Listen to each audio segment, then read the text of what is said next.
Hey, it's unfa, and I have a little announcement to make regarding my monthly live streams. As you might know, during my live streams I accept music submissions from the viewers, I play them and comment on them live.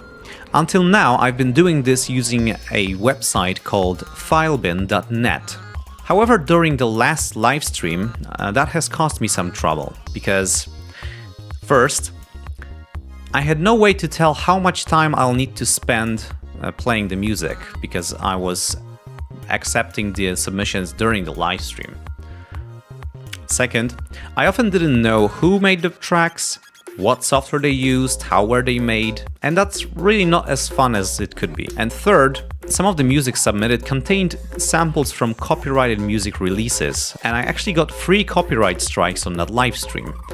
Technically, it means that there's ads on that video, and all the money will go to some music publishers. I can't really do much about it. I could take the video down and re-upload it with the music samples removed, but it's a 2-hour-long video and I don't even know where they are. So that's a problem. To solve this issue, I've decided to change the way I accept music submissions for the future monthly live streams. It's to make it easier for me and more fun for us all. It was actually suggested to me by a viewer. So for now, I'll be accepting music submissions via a Google form. You can upload your music file there, and also you'll need to fill in some metadata. I won't be checking it for new submissions during the live stream, so if you're late, I'll probably play your track next month. Or never! All the details are nicely written in the form itself. I might amend this in the future, so please read it carefully before you submit your music.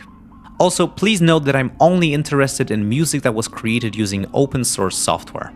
This is what I use, this is what I want to promote, and this is what my viewers are here for. Thank you for watching, and I'll see you on the next monthly live stream, each first Saturday of the month, 8 p.m. Central European Time. Bye! See ya!